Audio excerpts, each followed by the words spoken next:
Cette vidéo est un extrait de ma formation sur le référencement web. Tu apprendras de A à Z comment référencer un blog, un site vitrine ou un site e-commerce sur WordPress. Si ça t'intéresse, le lien est dans la description.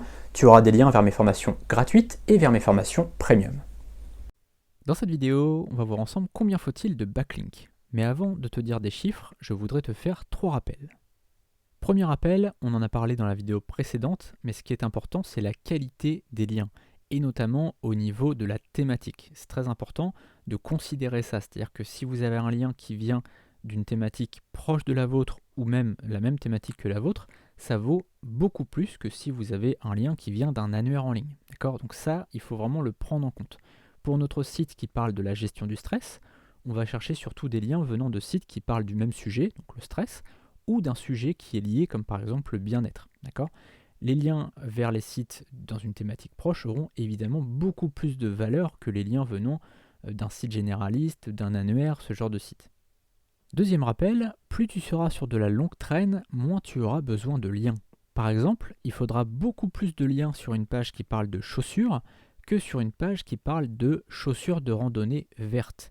Sur la deuxième requête, on est sur de la longue traîne. Il y a beaucoup moins de concurrence, donc il y aura besoin de moins de liens. Et enfin, troisième rappel, si tu peux te le permettre, il faut déléguer cette tâche. Ça peut être sympa au début de le faire, de faire quelques liens, etc. Mais franchement, ça devient très fastidieux au bout d'un moment de faire toujours la même chose, c'est assez répétitif et surtout, tu peux apporter ta valeur sur des choses bien plus importantes que ça. Donc concentre-toi sur la création de contenu, sur la création de tes offres, sur beaucoup d'autres choses, mais pas sur le netlinking finalement. Ça va pas être très intéressant pour toi.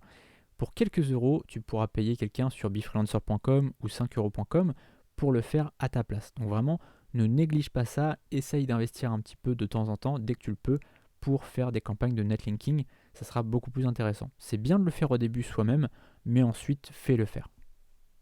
Donc voici ce qu'il faut faire les 6 premiers mois de notre blog. Je te dirai juste après qu'est-ce qu'il faut faire ensuite, après les 6 mois. Mais en tout cas, là, il y a vraiment une procédure à faire pour les 6 premiers mois. Et pour chaque mois, on verra donc le nombre de liens qu'il faut mettre et vers quelle page il faut les mettre. C'est la fin de cet extrait. Si tu veux accéder à l'ensemble de cette vidéo, mais aussi à des dizaines d'autres vidéos, je t'invite à rejoindre la formation qui est juste en dessous sur le référencement web. C'est le premier lien qui est dans la description. Mais tu auras aussi le lien vers mes formations gratuites et d'autres formations premium. A tout de suite derrière le lien.